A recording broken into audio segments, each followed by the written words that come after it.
Hey folks, it's Samuel Huber here once again with Heroes of Autism. I'm here with Andy Burns today, and we're going to talk all about his story. But before we do it, if you want to find more about Heroes of Autism, you can do that at Huber Family Adventures on Instagram, Samuel Huber on YouTube, Samuel Huber on Facebook, and www.samuelhuber.net.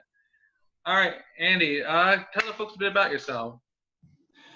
Well, my name's Andy. I am someone who makes autism content online, specifically on YouTube. I run the YouTube channel called Indie Andy. Basically, I talk about my experiences about being autistic, an autistic adult, talking about different autism topics.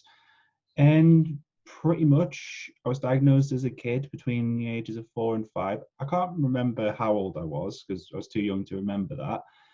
And pretty much, I advocate for those on the spectrum online, mainly through YouTube, working with the biggest autism charity in the UK, the National Autistic Society, as a content creator.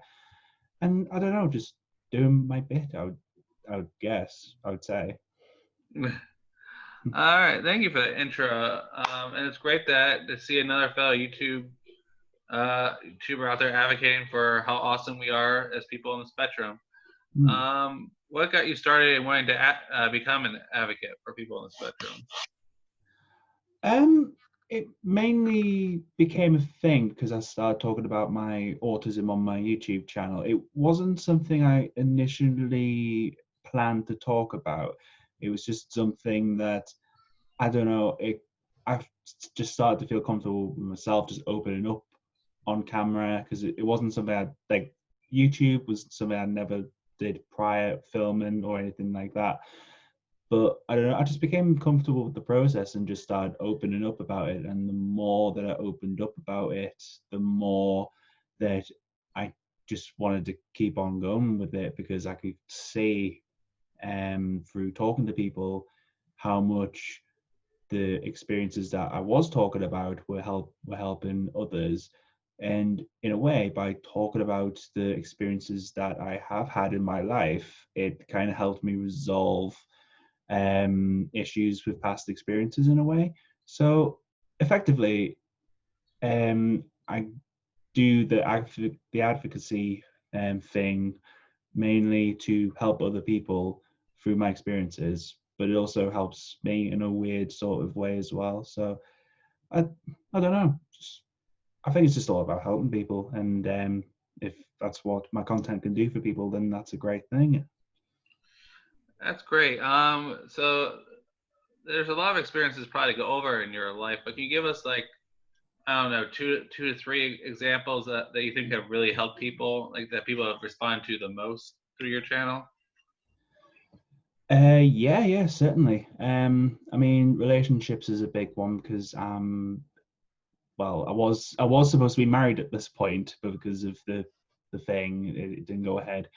But relationships has definitely been a big one. Just talking about um how to be in a relationship, how to approach relationships, uh, and things like that. Really, I guess some of the other ways is just about being positive about the autistic self, because when I was growing up, it wasn't something I was very positive about. I kind of saw it as a negative thing. But as I've gotten older, it's something that I have opened up about on the channel as a positive thing. And I don't know, it's just something I feel like a lot of us have some difficulty with finding that positivity within ourselves, because I don't know, it's one of those things, isn't it, where, you know, there's obviously, there can be positives, but there can be not so positive things about it. And I think by just talking about those positive things, but also acknowledging the struggles and the things that are not so good about being autistic, has helped others in a way. Yeah, that's what I've discovered through my channel. That it helps people really feel like they're not alone in their and what's good or bad about being autistic. And I'm sorry your wedding got postponed. let's, I guess, start there because that's also a very hot topic when I do interviews. Everyone wants to know how, like, I met my wife, how it made all that possible. Mm. Can you go into a bit about how you made that possible? Like, from, I guess, how did you start with dating and get all the way up to actually getting a girl to say yes to will you marry me? Very interesting question. With my fiance, we've been together for 7 years, and to be honest, it's just about finding that person, not necessarily the one, but the person that you feel comfortable around, and you feel like, I don't know, you can be yourself with them without like preconceived notions or and anything negative going on, I guess. um I don't know, it's quite a complicated one. I feel, I think it's just about just communicating with each other, and just doing things as a couple. And I don't know, it just kind of builds over time, Mm. and you get to that, you just get to a point where you just kind of feel like, this is the person I want to spend the rest of my life with. And yeah, yeah, that's that's how I'd answer that one. But is it? Well, it's a very, human response, and I think that's for people in spectrum. We always like go off what we see in the movies that needs to be this big grand gesture, and you need to do X, Y, and Z before you get there. But really, it's just the whole experience of a romantic relationship is a very just a human experience. Finding someone you're comfortable with, whether you're autistic or not, Hmm. and then getting down on one knee and proposing. I proposed to my wife on the couch. We were just laying there, and I just blurted it out, and it somehow worked. I didn't have to do anything fancy. Um, so, is your partner neurotypical or also on the spectrum? She's neurotypical as far as we know. And actually, just to when you obviously talked about how you proposed to your now wife, um, I proposed to my fiance very spontaneously, which is not a thing that I'm good with. I'm not good with spontaneity. I'm very much plan, plan. Um, it I proposed before we went out for a Halloween party. I was dressed as a pumpkin, and she was dressed as a pirate, and she didn't expect it. But yeah, uh, yeah, it's, I don't know. Like you say, I think it's just about like finding that one, I guess, and yeah. And just going for it, because I'm sure like you were looking at her and being like, man, I'm tired of waiting. I'm just gonna do this thing and see what she says, um, and also it makes your story very unique. It's not the typical, oh, I went to a restaurant and I put the ring in her champagne, and it was this whole big production. But it makes your story really unique. I think that's really beautiful, man. How do you talk to her about having autism? Because one of the big things that always happens, from my personal experience as well, when I disclose to someone I'm dating, they go online and start googling what is autism, and they're like, "Oh my God, do you do all these things?" I'm like, "No, no, no. It's different for every individual."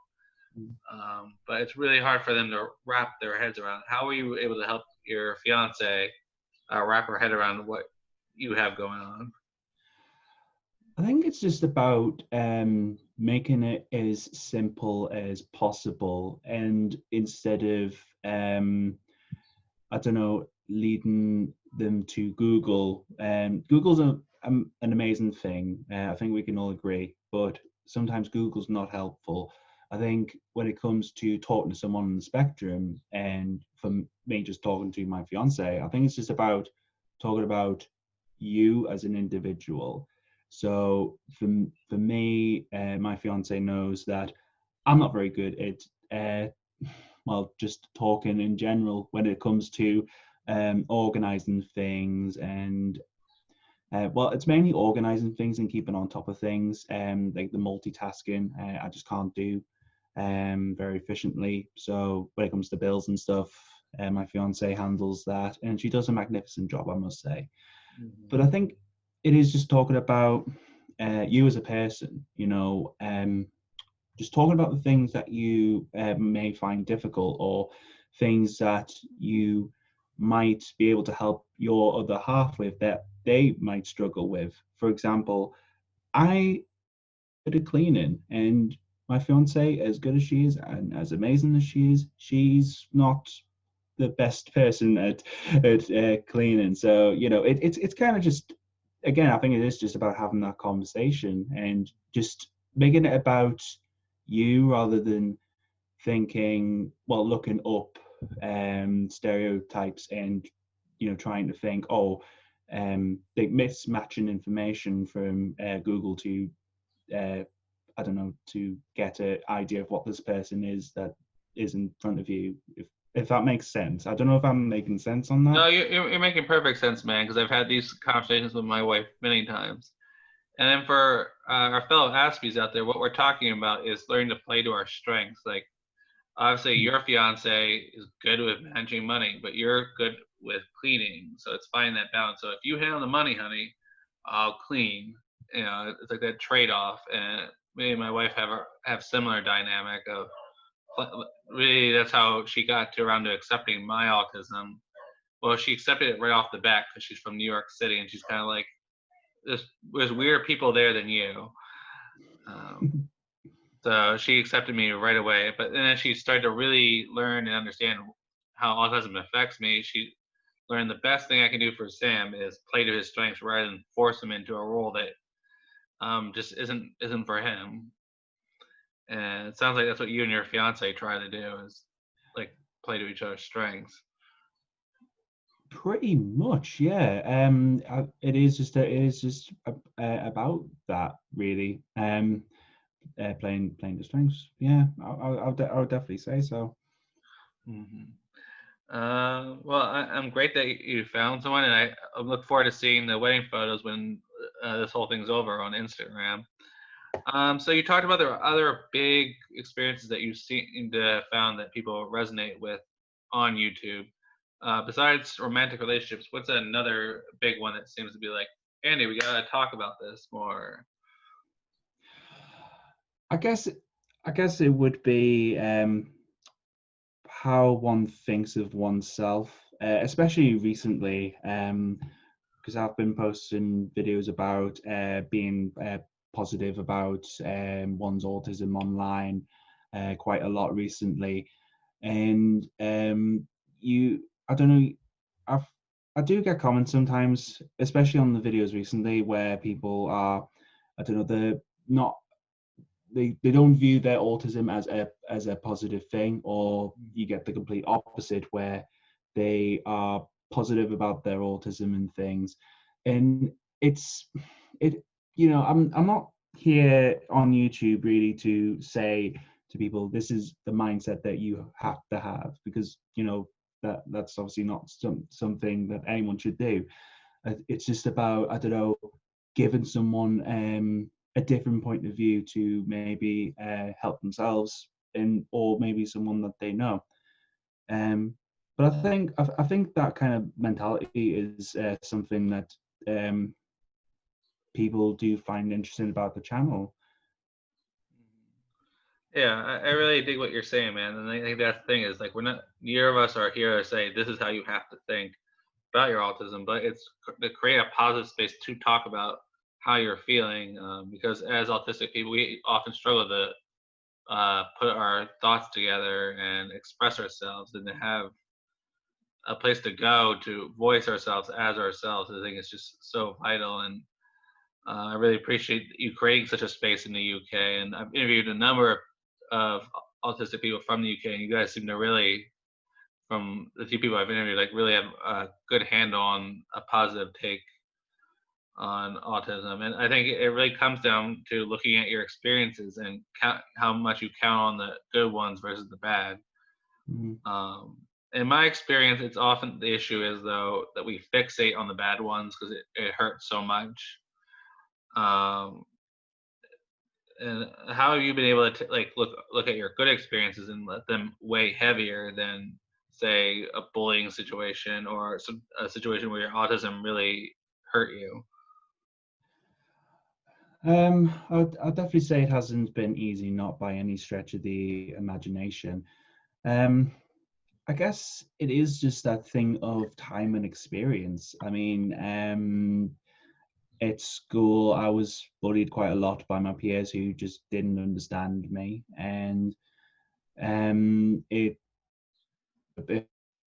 affected my self-esteem and things like that.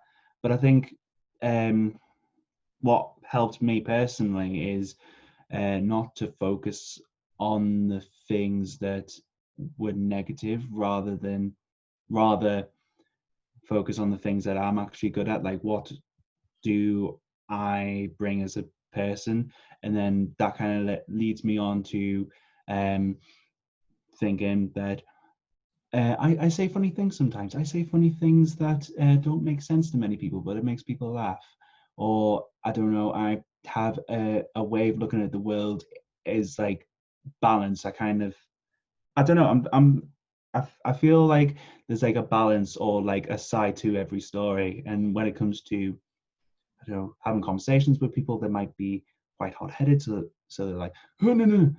I can just say, look, I can understand how you feel in this way, but there might be this way.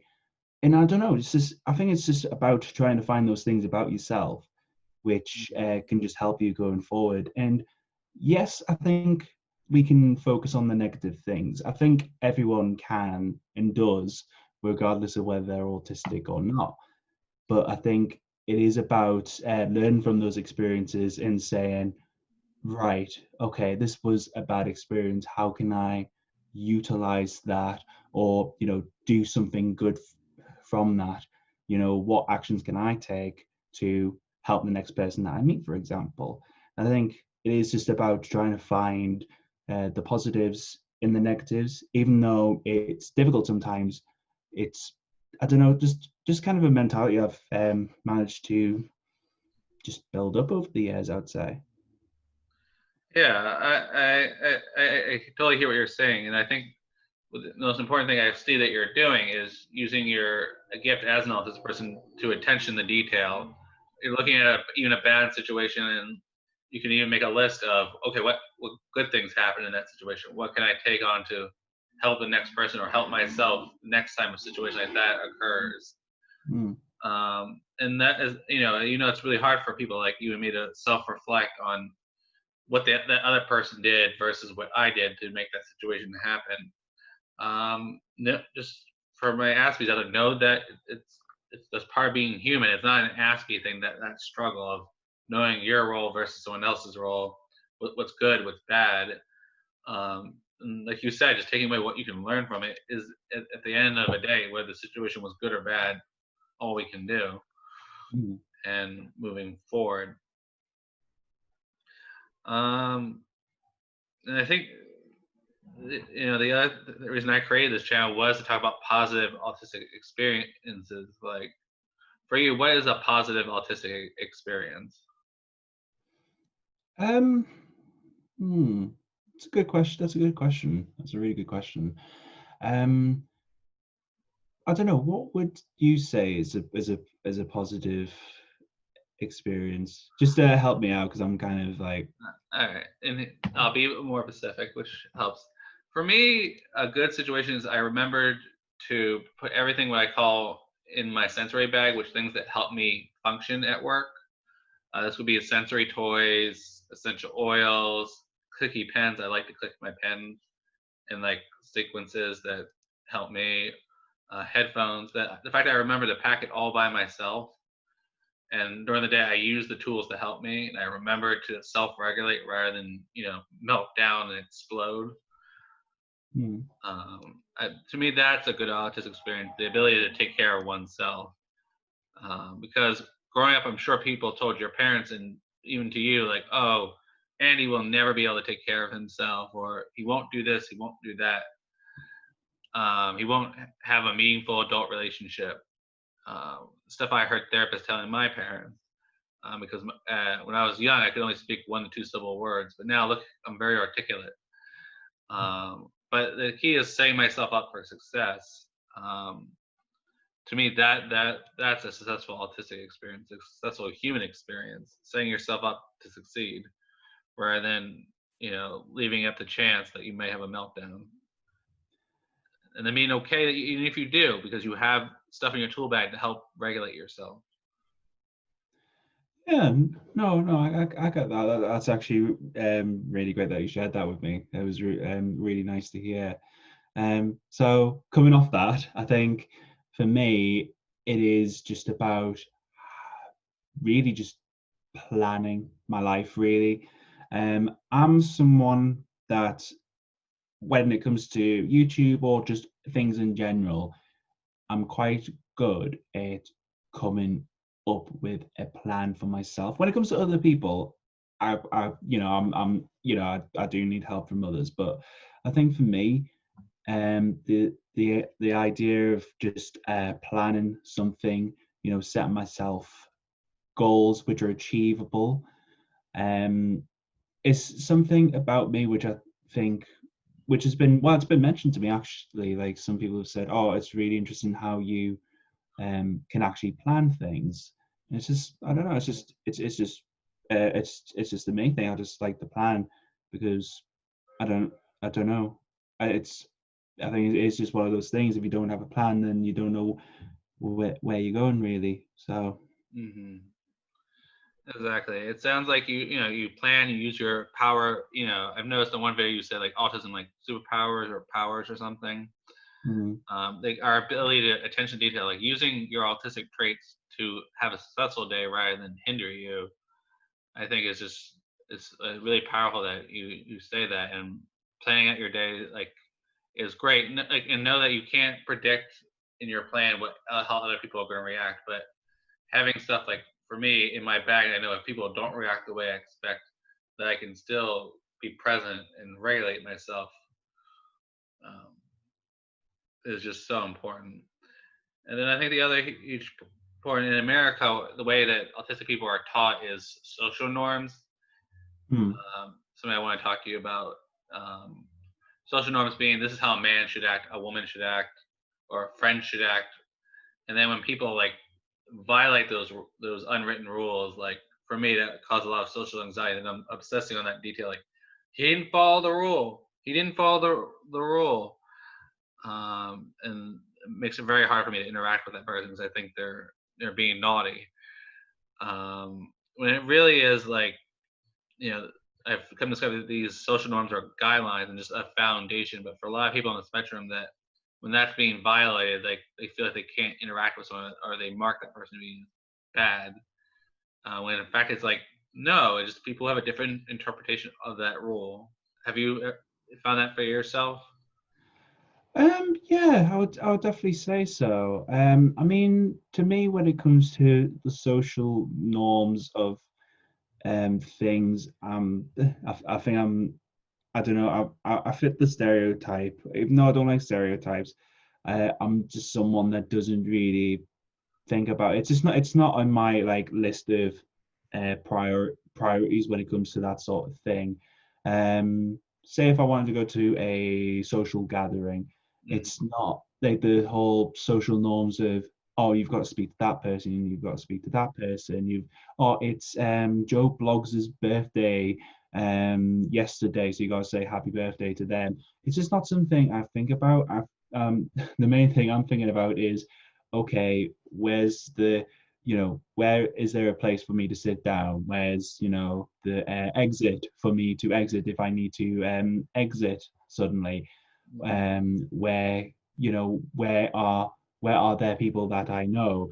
And juggling that in amongst just socializing to people and thinking, oh, I've got all these things to remember. It gets really complicated really really quickly, I would say. mhm.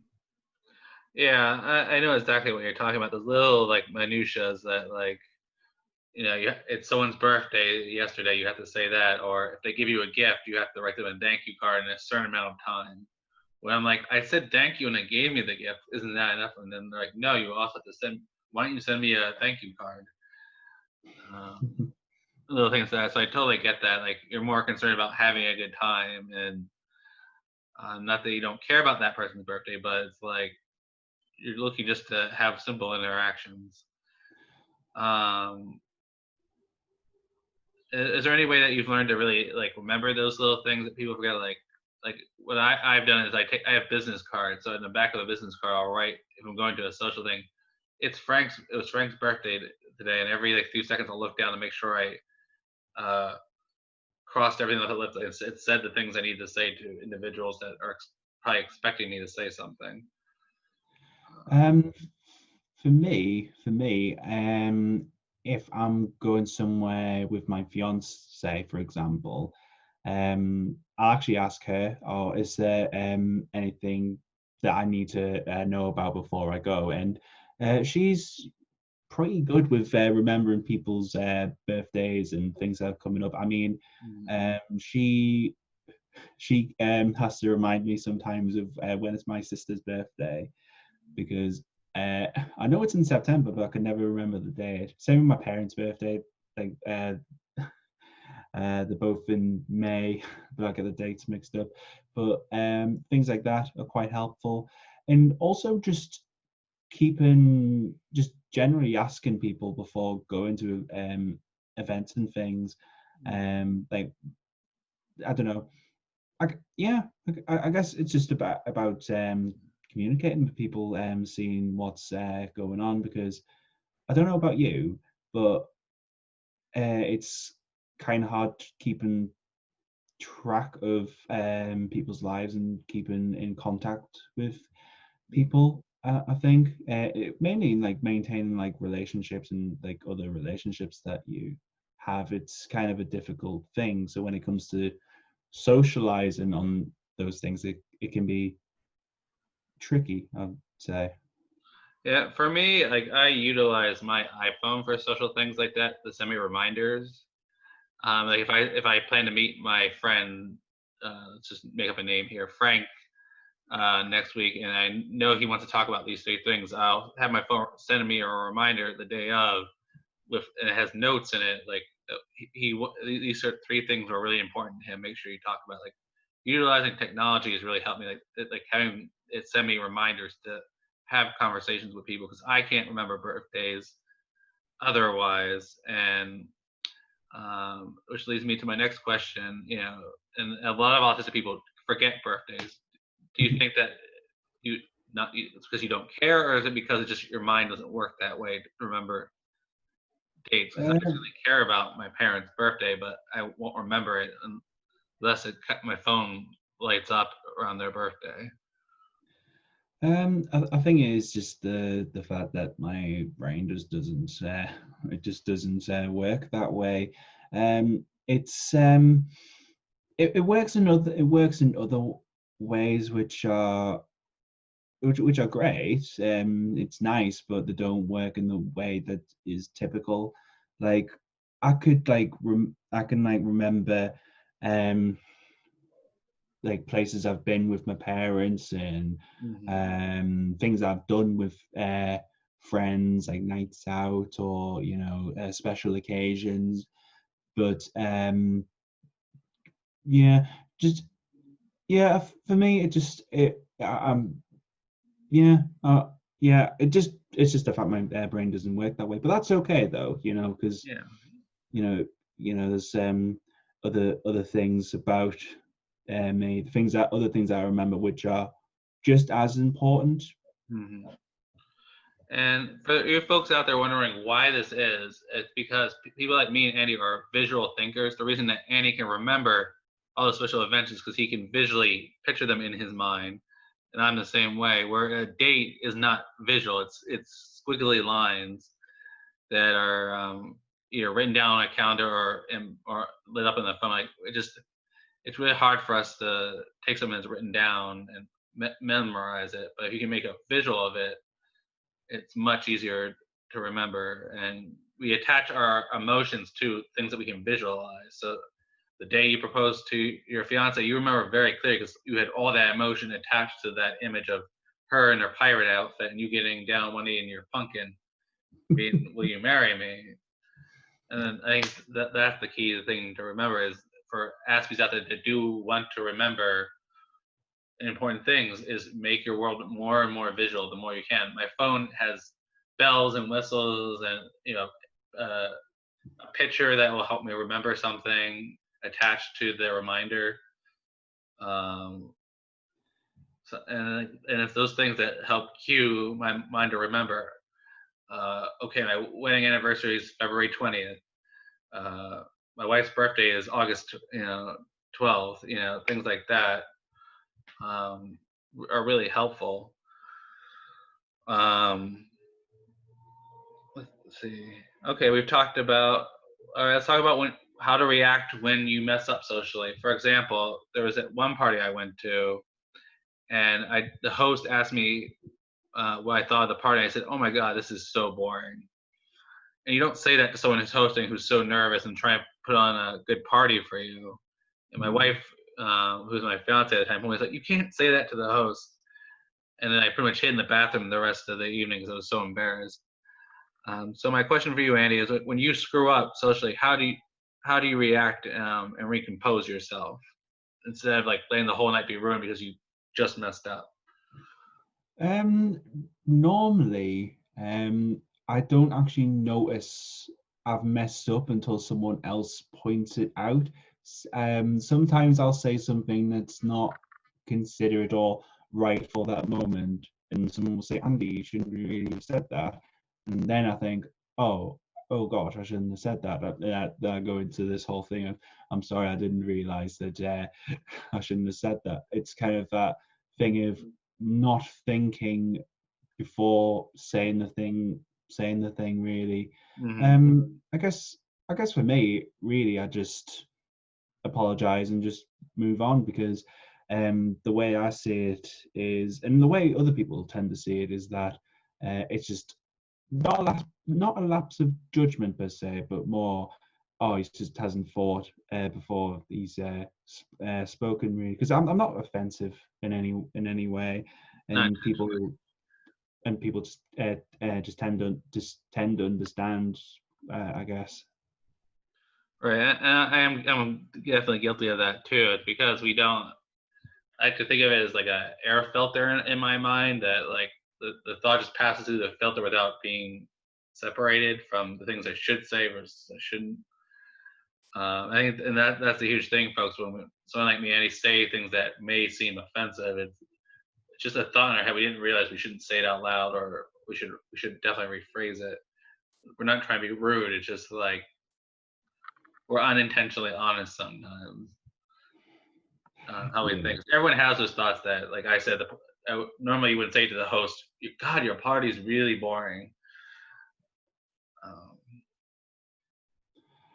Yeah, I mean that's personally not something I would say. Of course, I'd probably think it and then say it afterwards. But I think it is just that thing of we can kind of see, well, we just kind of want to be truthful, because for a lot of us on the spectrum, that's who we are. Which if we just feel a certain way, we might say that thing and not think of the kind of the social etiquette or what is happening. mhm. Yeah, I think social, and I think the biggest advice I always give other Aspies out there is trial and error. Like that's the biggest way to like learn. Because they're always like, "How'd you learn that social etiquette?" I'm like, through trial and error, and that's the like. There's no amount of planning that can teach you the same way trial and error does. Or like Miss Frizzle says, take chances, make mistakes. Um, the thing I always love to quote, because you learn so much from your mistakes, and it seems like that's what you do. You evaluate and you learn. You learn from your mistakes rather than allowing them to repeat themselves. Um, so, what are some of the other big topics besides socializing and romantic relationships that you've talked about on your channel that have been pretty big discussions for you? I would definitely say it's just trying to think now because I've done quite a few videos. Mm. Um, uh, like the kinds of things I've done on my channel before. I've done things like talking about memes, but like autism related memes, and kind of breaking them down for people to kind of get the context behind the meme, which it's kind of like an educational kind of fun thing for people who may not understand what autism is for autistic people and things. Mm. Those videos tend to go down quite well, but that's like a mixture of different subjects. um it's kind of hard to say really, because I cover a wide range, and really, it's kind of hard to say. I think it is just that thing of I cover way too much, and I really shouldn't, and I should really focus. But I sometimes Well, I that's don't how you do. reach a wide audience because you never know what someone's into. And a way to kind of sum it up, folks, is like Andy seems to like focus on shared interests he has with his audience, and that's how it sounds like you really connect with your audience. And breaking down memes is really big for us young people. I mean, I'm not that into memes because I'm old. But like when I do see a good autistic meme, like that's funny, and I'll show it to my wife, and she'll be like, why is that funny? And I'll explain it, and then it helps her understand my autism a little bit more. Um, and then one of the things I always like to ask my interviewees, especially when I'm interviewing another Aspie, is if you go back to, say you had a time machine, you could go back and tell younger Andy anything at all, what would that be? Hmm. I think what I would tell my younger self is just to keep on going, just to keep on going, because there was a period of my life where, I mean, 4 or 5 years ago, before I started YouTube, Mm-hmm. I was constantly looking for work, not getting anywhere, and I was unemployed for about 16 months, and basically I started YouTube. One of the reasons I started YouTube anyway was for me to have something to do. And basically what I would say to that person looking for a job is just keep on going, because the journey that you do end up doing, and the people that you end up meeting because of what you're doing or going to do, it's an extraordinary thing. Um even having opportunities like this is to sit down there, just talk about autism and just the human experience. You know, it's I'm quite lucky, and Mm-hmm. yeah, I'll definitely say it's just keep on going, and don't give up. That's what I'd say. Yeah, I definitely feel you that like the job thing is definitely a huge thing. I myself was at the same job for 8 years, and then when I tried to move on to the job, because it's the first job I had out of college, so to try to find a new job, like it took me 5 years to find a new job that fit.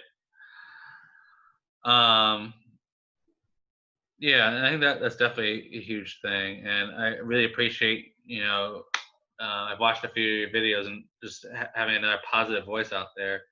I always like to end these interviews with the following question: if you could change the way the world sees autism in one big way, what would it be and why? I guess I think for me, not seeing the spectrum as linear. So, having point A and point B, it's not like a linear line, and it's not like something where you can see an autistic person and plot them on that line, or compare and contrast. And basically, just to tell people that we all come in different shapes and sizes and all the rest of it, but Mm. it doesn't mean that one person's better than the other. It doesn't mean that, just because I'm able to, talk on this episode, it doesn't mean that I'm superior to anyone else. But also, it's just about, I guess, yeah. I guess I would end it like, I guess I would end that question like that, not seeing the spectrum as linear, and just, if you have an autistic person in front of you, actually, just speak to them and just find out who they are, and I don't know, you might learn something. Yeah, That's and it. if you're wondering, start by try find some shared interests with that autistic person. Yeah, That's the next one, and that's how you're able to see their humanity rather than their autism or their STEM behavior or whatever it is that's blocking you from connecting with them. It has to be because we have interests like everyone else, even if they're incredibly simple interests. Like everyone likes soda, everyone likes trucks or whatever. It's about finding common ground like you would with anyone else. And Andy, for those who don't know your channel, what is your channel called? well, my YouTube channel is called Indie Andy. That's INDIEANDY. You can find me on YouTube and Facebook, Twitter, Instagram, TikTok, at Indie Andy UK. Pretty much the same handle all over the place. All right, awesome. Andy, thank you for coming on my show. Okay, folks, it's been another episode of Heroes of Autism. Please subscribe to my channel below. Andy, it's been a pleasure talking to you today. I hope to talk to you again in the near future. All right, folks, this is Sam Heber signing off.